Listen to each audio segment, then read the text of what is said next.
Hakika mkombozi amepatikana. Mimi nilikuwa na matatizo katika mwili wangu, hususan nilikuwa napata ada ya mara kwa mara na maumivu wakati wa tendo.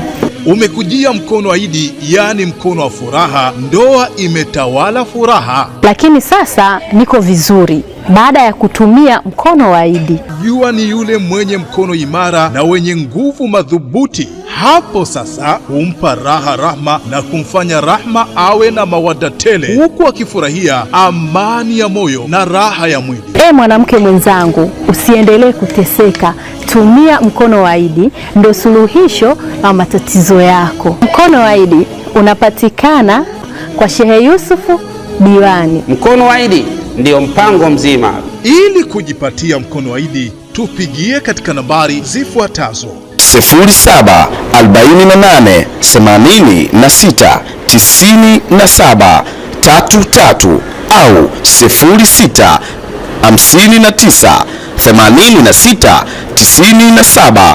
0659969734. Kumbuka, mkono wa Idi ndio habari ya mjini. Unasubiri nini? Mkono wa Idi ndio habari ya mjini.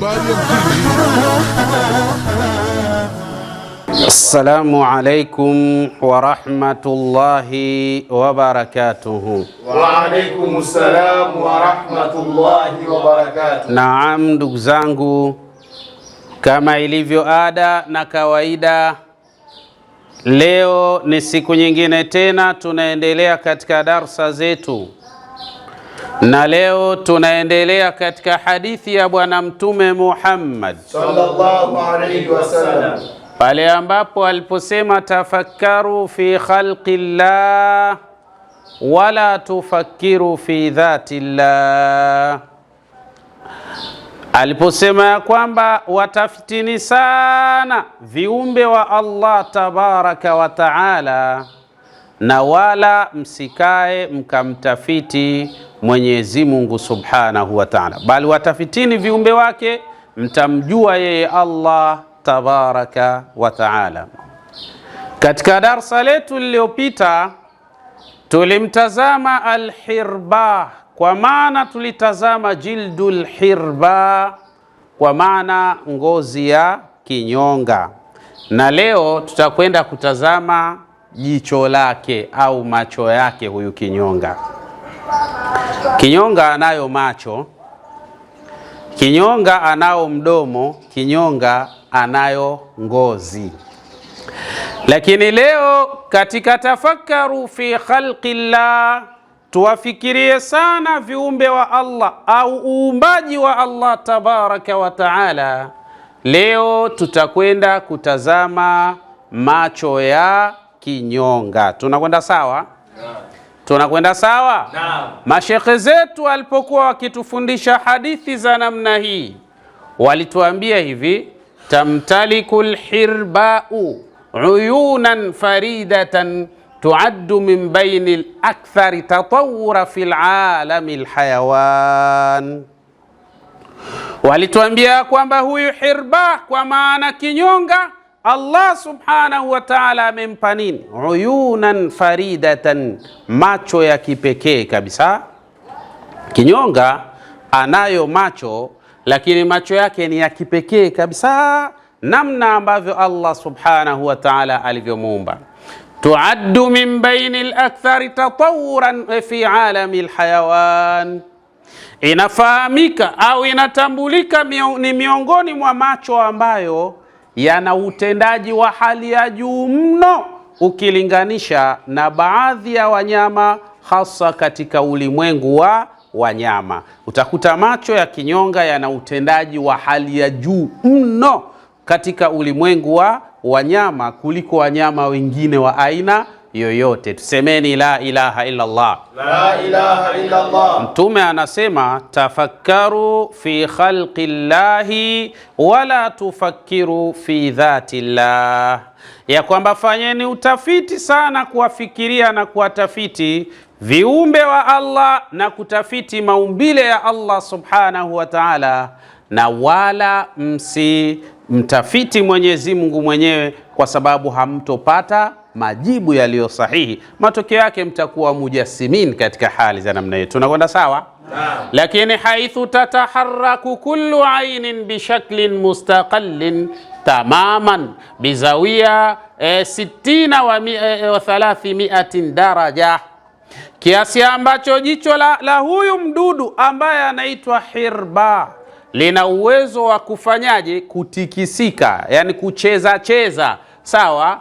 Linaweza kucheza cheza bishaklin mustaqal, kwa hali ya umakini mno.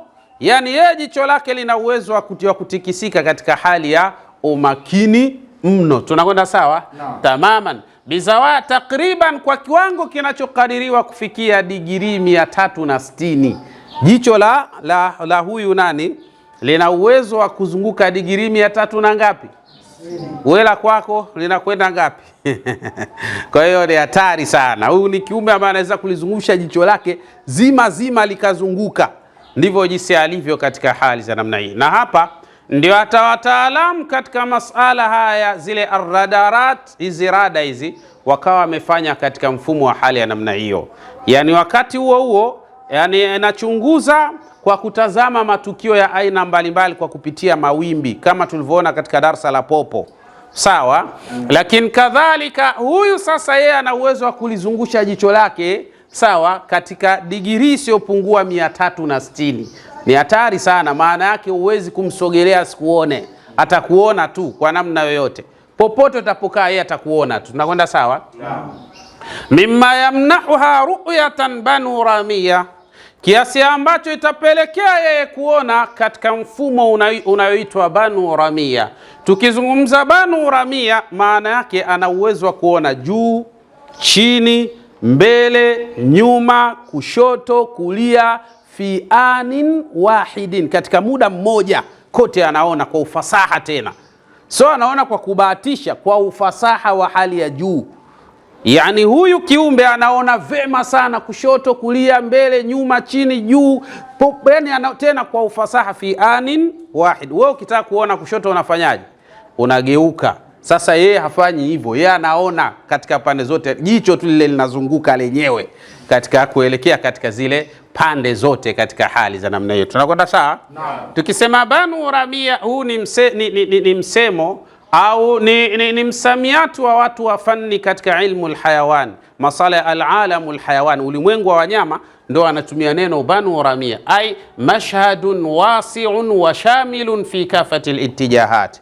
Maana yake ana uwezo wa kuona sehemu pana sana, sehemu kubwa sana, tena washamilun, na ana uwezo wa kukusanya sehemu hiyo kwa wakati huu mmoja, fi kafati alittijahat, katika pande zote. Anaona kwa usahihi, anaona kwa ufasaha na kwa usahihi wa hali ya juu, kuliko wewe unaweza ukaona baadhi ya pande kwa kubahatisha. Kwa mfano mimi nikikaa hapa natazama huku mbele, sasa huku pembeni naona kwa hisia, sio naona kwa maana naona hasa. Sasa yeye kama jinsi unavyoona mbele hivi ndivyo anavyoona huku pembeni, ndivyo anavyoona juu, ndivyo anavyoona chini.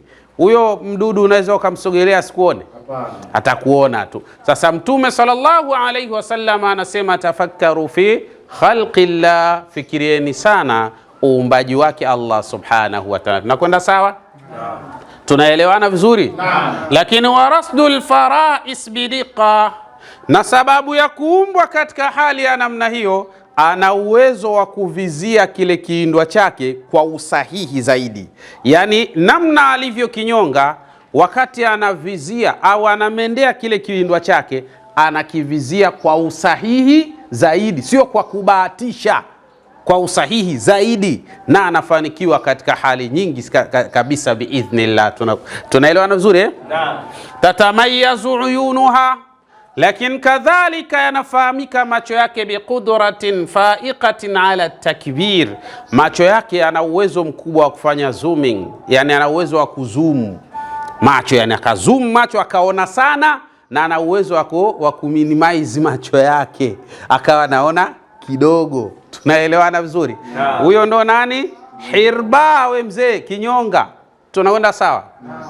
Baadaye tutakuja kuelekeza kinyonga.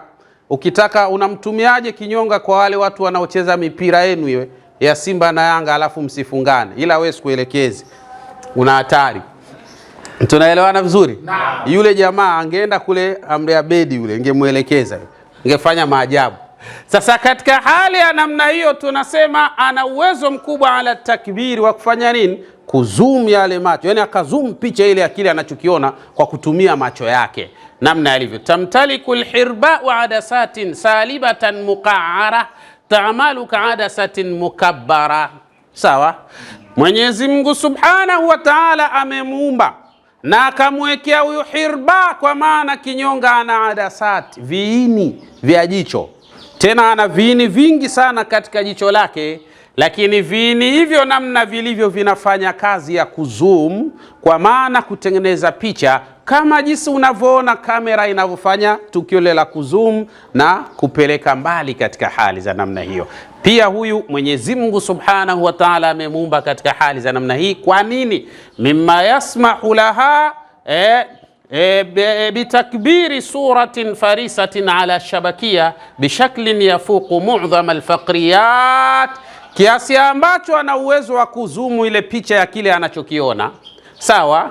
Tena picha ya kile kiwindwa chake ala shabakia, katika lenzi ya jicho lake, inakuwa bishaklin yafuqu almu'dham alfaqriyat, inakuwa ile picha inakuja kwa ukubwa kiasi ambacho inazidi viumbe wote wenye asili ya fakriyat, wenye mfupa mmoja kama nyoka na mfano hao. Huyu ana uwezo wa kuona zaidi katika ufasaha wa hali ya juu biidhnillah Subhanahu wa Ta'ala. Tunakwenda sawa? Kwa hiyo Mwenyezi Mungu amempa macho yenye uwezo wa kuona, ana uwezo wa kuzunguka pande zote, anaona mahala pakubwa sana, na ana uwezo wa kuzoom kile ambacho anachotaka kukiendea kina ukubwa gani, kwa utaratibu gani, na nini afanye kwa usahihi biidhnillah Subhanahu wa Ta'ala. Tunakwenda sawa? Allah, Bwana Mtume Muhammadin sallallahu alayhi wasallam anasema, tafakkaru fi khalqillah, mkitaka kujua ukubwa wa Allah Subhanahu wa Ta'ala, basi fikirieni maumbile aliyoumba Allah Subhanahu wa Ta'ala. Lakini sasa watatba'u hadhi hadfaini mukhtalifaini fi anin wahidin, jicho la kinyonga linaweza likawa na malengo au shabaha za aina mbili kwa wakati huu, shabaha za aina mbili kwa wakati mmoja. Yani kinyonga jicho lake la kushoto linaweza likawa linamtazama Bashiru, na jicho la kulia linatazama Nzi, namna gani atamkamata. Kinyonga yuko hivyo. Sasa wewe uwezi, we mzee, ukitazama hivi macho yako yote atatazama kitu kimoja tu. Tunakwenda sawa? Lakini yeye ana uwezo wakati huo anamtazama Bashiru, na wakati huo anatazama Nzi, namna gani atamkamata. Tunakwenda sawa? Huo ni uumbaji wa Allah Subhanahu wa Ta'ala, anaonyesha uwezo wake kupitia kwa viumbe wake. Ukitaka kuijua tauhidi ya kweli, wasome kwa usahihi viumbe wake Allah Tabaraka wa Ta'ala. Tusemeni la ilaha illa Allah. La ilaha illa Allah. Aya, wa inda tahdidi alfarisa, wakati anapokiona kile kiwindwa chake, labda kamuona Nzi mathalan au mdudu yoyote kamuona, tatawahadu al-ainan ma'an, macho sasa yale yanachokifanya yote yanakutana kwa pamoja. Angalia jinsi mambo yalivyo, litarkizi alaiha, kwa ajili ya usahihi wa tukio analotaka kulifanya. Unaona mambo jinsi yalivyo. Tastatiu alhirba, lakini anaweza huyu hirba, kwa maana kinyonga, an tatba farisata bi'ainin wa muraqabati khatarin muhtamalin bil'aini al-ukhra. Inawezekana vile vile huyu kinyonga akawa anakifata kiwindwa chake, anakitazama kile kiwindwa chake bi'ainin, kwa jicho hili, kwa jicho moja, wa muraqabati khatari muhtamal bil aini al-ukhra, wakati huo anatazama hatari, anajilinda kutokana na hatari kwa kutumia jicho lingine. Jicho moja linawinda, jicho moja linatazama hatari ya maeneo alipo. Je, hakuna ambaye anaweza kumnyemelea na kumletea madhara? Huyo ndio kinyonga, na huo ndio uumbaji wa Allah Subhanahu wa Ta'ala. Mtume anasema, tafakkaru fi khalqillahi wala tufakkiru fi dhatillah. Watafakarini sana na mwafanyie tafiti viumbe wa Allah, na wala msimfanyie tafiti Allah mwenyewe, kwa sababu mtakuwa mujasimina na mtakwenda motoni, mtakuwa na akida chafu na mbaya kama mtamfikiria Mwenyezi Mungu mwenyewe. Tunakwenda sawa? Kwa hiyo jicho moja linatazama kiwindwa na jicho moja linatazama hatari katika hali za namna hii, na ndivyo jinsi ilivyo. Tunafahamiana vizuri na hata hizi arradarat, hizi rada namna zinavyotengenezwa, watu wanaiga kutoka kwa hawa wanyama, wanawasoma vizuri viumbe wa Allah, alafu wanafanya tasnii, sawa, wanafanya uvumbuzi wa mambo. Mimi na wewe tunaijua Qur'an, mimi na wewe tunajua vizuri maneno ya Bwana Mtume Muhammad. Tuulizane, tumefanya ugunduzi wa nini mpaka sasa? Hakuna. Tupo tu, yani matatizo makubwa. Wallahi Waislamu tunatia aibu, kitabu chetu ndio dira ya kila kitu, alafu sisi ndio hatujui kila kitu. Si tatizo hilo? Au nyewe mnaonaje? Ndio sawa sawa hivyo? Yani wewe unayo mali alafu hujui namna ya kuitumia. Anakuja mtu mwingine anachukua ile mali anakwenda kuitumia kwa manufaa yake, alafu anakuja kwa manufaa yale aliyopata anakuja kuhudhuria we mwenyewe, ambaye ni hatari sana. Sasa Waislamu tupo katika mazingira hayo, sawa? Sasa hawa walisoma haya macho mawili ya nani? Ya hirba, ya kinyonga. Wakabaini kumbe wanaweza kutengeneza zile arradarat, rada hizi, ambapo jambo la kwanza itakuwa inachunguza hatari, kama jinsi jicho moja la nani? La kinyonga linafanya kazi ya kuchunguza nini? Hatari. Lakini jicho la pili linalenga shabaha, kwamba tunawezaje kulenga shabaha ya pale tunapopakusudia, na yeye ndivyo alivyo. Jicho la kwanza linalenga shabaha ya pale katika kile kiindwa chake, na jicho la pili linafanyaje? Linatazama hatari ili asije kupata madhara katika hali za namna hii. Watu wakamsoma mdudu huyu, wakavumbua mambo, sasa wanaishi vizuri. Sisi tumebakia tunazagazaga ovyo ovyo tu, ili mwanachuoni mkubwa ni yule anayeradi. Si mauzauza. Ni mauzauza tena mauzauza makubwa sana. Tena ana uwezo wa kufanyaje? Kuwa anashambulia kiindwa chake au anatazama shabaha ya kiindwa chake, na wakati jicho lingine linatazama usalama wake fi nafsi alwaqti, katika muda mmoja, wakati huo huo anakuwa katika hali za namna hiyo. Huu ni uumbaji wa Allah subhanahu wa ta'ala. Lakini tughatta bighitai jildi makhruti, lakini Allah subhanahu wa ta'ala amelifunika jicho la nani? La hirba, jicho la kinyonga, amelifunika kutokana na ngozi, lakini ngozi yenyewe makhruti, iliyokaa katika mfumo wa ramani. Mwenyezi Mungu subhanahu wa ta'ala ameijalia katika hali ya jicho la kinyonga aliko wazi hivi, limefunikwa na ngozi, na imefunikwa na ngozi. Wala yadhhar minha siwa albu'bu'i mimma yamnahuha madhharan mumayyazan wa yuhmiha athna alharakati baina alashjar, kiasi ambacho hauwezi ukaona jicho lake lote, bali utaona bu'bu'u. Bu'bu'u ni hii mboni ya jicho, utaona tu mboni yake kidogo ya jicho, sio jicho lake zima. Utaona mboni kidogo ya jicho, mimma yamnaha mandharan mumayyazan wa yuhmiha, jambo ambalo linaloonyesha ya kwamba analichunga sana jicho lake na analilinda sana athna alharakati baina alashjar, na hasa wakati anapofanya harakati zake katika miti, kutoka katika mti huu kwenda katika mti mwingine, kutoka katika tawi hili kwenda katika tawi lingine, basi macho yake anayalinda kwa ufanisi wa hali ya juu. Yako wewe unayalinda?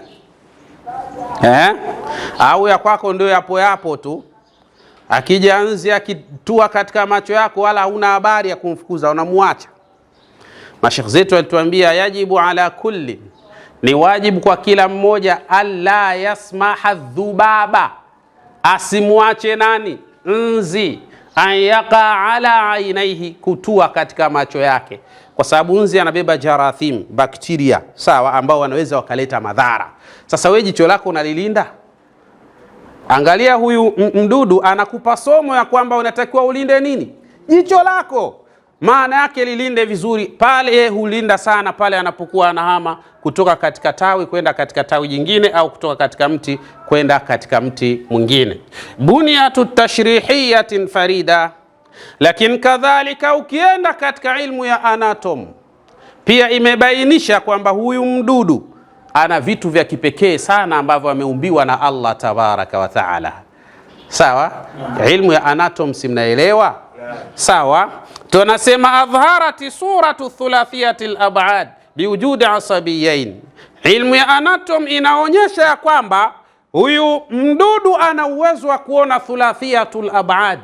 Ukisikia thulathiyatul ab'ad, maana yake anaweza kuona kwa usahihi zaidi kuliko kiumbe wa aina yoyote. Kwa nini? Biwujudi asabiyain, kwa sababu ana mishipa miwili. Ana mishipa mingapi? Basariyaini, ya macho ya kuona, hiyo mishipa yenyewe. Tawilaini, tena mirefu mishipa hiyo. Wa multafaini, lakini imejikunja kunja sana. Ana mishipa miwili, mishipa yenyewe inashughulika katika masala ya macho yake, lakini mishipa yenyewe mirefu, lakini imejikunja kunja sana kwa namna alivyoikunja yeye Allah subhanahu wa ta'ala. Lakini ala hayat lafaifin, ipo katika mfumo au umbile la mikunjo, namna ilivyo hiyo mishipa. Sawa? Lakini inapatikana wapi? Khalfa al-ainain, nyuma ya macho yake huku ndio inapatikana hiyo mishipa. Katika ilmu tashrih, masala ya anatom, wametambua na wakafahamu hilo, na ndio maana anaona kwa ufanisi mkubwa zaidi kuliko kiumbe mwingine yoyote katika hali za namna hii. Tunakwenda sawa? Wa huwa ma yufassiru qudratuha, na hiki ndio kitu ambacho kinachotafsiri uwezo wake, ala tahriki alwasi' lilainain, wa kulitikisa jicho katika sehemu zote katika upana mkubwa. Ni kwa sababu ya hii mishipa miwili mirefu, lakini imekunjwa naye mwenyewe Mwenyezi Mungu subhanahu wa ta'ala. Nikisoma hili huwa nakumbuka lile somo la almutha, yani katika sehemu za mwanamume kuna sehemu inaitwa almutha, epididymis, albarbakhun, inaitwa epididymis. Ni kadubasha ambako ni mita 6, lakini kamekunjwa mpaka nafikia hata sentimita 1 haifikii, lakini ukikanyoosha hivi ni mita 6. Tunakwenda sawa? Sasa Mwenyezi Mungu kamjaalia huyu nani? Hirba, ya kwamba huyu hirba nyuma ya macho yake ana mishipa miwili, tena mishipa yenyewe ni mirefu, lakini imekunjwa ala hayati lafaifin, katika mfumo wa mikunjo, khalfa al-ainain, nyuma ya macho, katika hali za namna hiyo, ambayo ndiyo inafanya awe na uwezo wa kufanyaje, wa kutikisa lile jicho katika upana mkubwa biidhnillah subhanahu wa ta'ala. Unaona ukubwa wa Allah? Naam. Haya mambo yamekuja kwa nature tu, haiwezekani kuwa nature. Manake yupo ambaye ndio tunasema Allahu as-samadu, Mwenyezi Mungu ndio mkusudia wa kila jambo, amekusudia likawa hivyo lilivyo, sio limezukazuka tu kama wanavyosema wale kina Chionda na wenzao wahuni wale, wanasema yani nature, yani kitu kimezukazuka tu hivi kikawa. Na kitu kinaweza ikazukazuka tu hivi bana, lazima yupo alofanya kiwe kipo, ndio maana yake. Tunakwenda sawa? Haya, lakini kadhalika yumkinu lilhirba, inawezekana kabisa kwa huyu kinyonga, tahriku kulli ainin, kulitikisa jicho lote, fitijahi mukhtalif, katika maeneo tofauti au pande tofauti. Ana uwezo wa kulitikisa jicho zima sehemu tofauti. Sawa? Lil'ala, ana uwezo wa kulipeleka juu, al-asfal akalipeleka chini, lakini waljanibain akapeleka kushoto au kulia. Jicho lenyewe ndio linafanya hivyo kwa digrii 360. Unapaonaje hapo? Wallahi Mwenyezi Mungu anatisha katika uumbaji wake. Lakini inda al-inqidadi ala al-farisa, lakini wakati anapokuwa anamendea sasa, ana target kile kiwindwa chake vizuri kabisa, ta'malu al-ainaini maa, macho mawili yale hufanya kwa pamoja.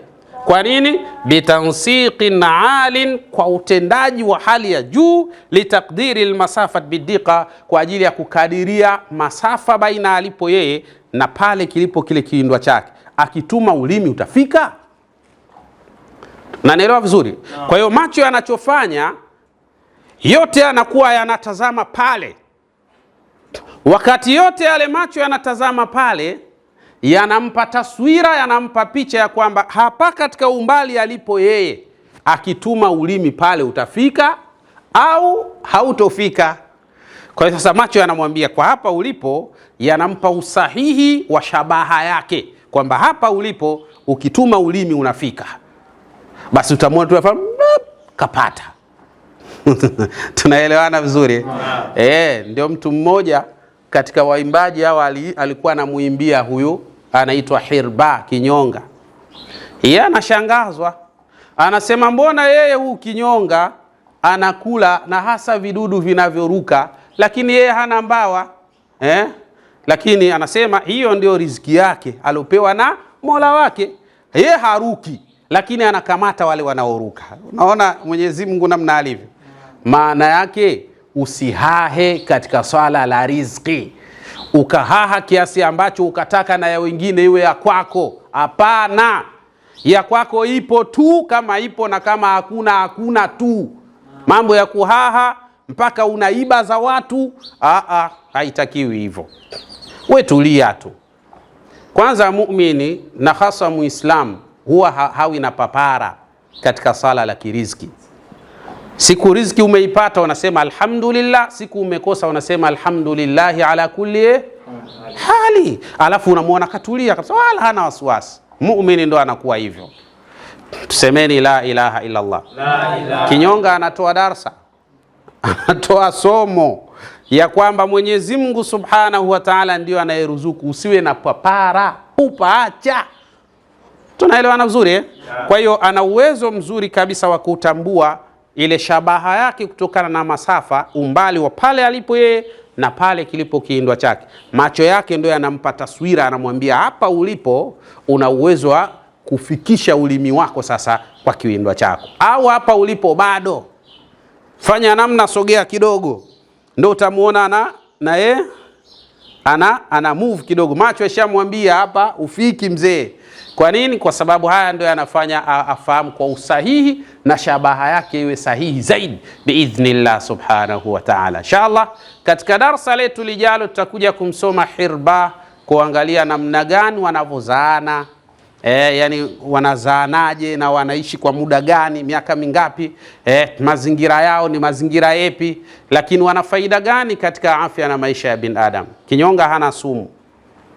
Zamani tulikuwa tunaambiwa kinyonga akikunasa kwenye kitovu, basi mpaka aje shangazi yako uchi. Akija shangazi yako uchi anacheza ngoma ndio anaachia. Akishaachia wewe sasa ndio unakuwa umesalimika, la sivyo unakufa. Tulikuwa tunaambiwa. Sasa sijui ilikuwa ni hikma za wazee ili kumlinda yule mdudu mpole, ili tusije kumuua, labda inawezekana zilikuwa ni katika hikma zao. Lakini kinyonga hana sumu. Hana sumu kabisa, hangati ndo maana yake. Na ukimwona anangata kinyonga ni pale ambapo anafikia wakati anakosa namna ya kufanya. Na akingata hivi haumi sana, yani hana maumivu. Ndiyo jinsi alivyo. Yani yeye ni kiumbe mpole, na ndio maana Mtume akasema msimuue kinyonga. Kinyonga hataki kuuawa mzee. Mwacheni aishi na maisha yake. Kwa sababu kwanza kinyonga anawafanyeni nyinyi wanadamu muishi vizuri. Takuja kuambieni hapa mnaishiji vizuri kupitia kinyonga biidhnillah subhanahu wa ta'ala. Na mwisho kabisa niseme ya Rabbi, na kuomba warehemu wazazi wetu pamoja na mashekh zetu. Ya Allah, tunayafanya Mola wetu ikiwa tunapata thawabu. Ya Rabbi, tunakuomba thawabu zetu apelekee wazazi wetu pamoja na mashekh zetu, kwa kuwa wao ndo chachu sisi kuyajua haya, kwa hurma na utukufu wako ya Allah ya Rabbal Alamin. Assalamu alaikum wa rahmatullahi wa barakatuh. Wa alaikum salam wa rahmatullahi wa barakatuh. Hakika mkombozi amepatikana. Mimi nilikuwa na matatizo katika mwili wangu, hususan nilikuwa napata ada ya mara kwa mara na maumivu wakati wa tendo. Umekujia mkono wa Idi, yani mkono wa furaha. Ndoa imetawala furaha. Lakini sasa niko vizuri baada ya kutumia mkono wa Idi. Jua ni yule mwenye mkono imara na wenye nguvu madhubuti. Hapo sasa humpa raha rahma na kumfanya rahma awe na mawada tele, huku akifurahia amani ya moyo na raha ya mwili. Mwanamke mwenzangu, usiendelee kuteseka. Tumia mkono wa Idi, ndio suluhisho la matatizo yako. Mkono wa Idi unapatikana kwa Shehe Yusufu Diwani. Mkono wa Idi Ndio mpango mzima. Ili kujipatia mkono wa Idi, tupigie katika nambari zifuatazo: 0748 86 97 33 au 06 59 86 97 34. Kumbuka, mkono wa Idi ndio habari ya mjini. Unasubiri nini? Mkono wa Idi ndio habari ya mjini.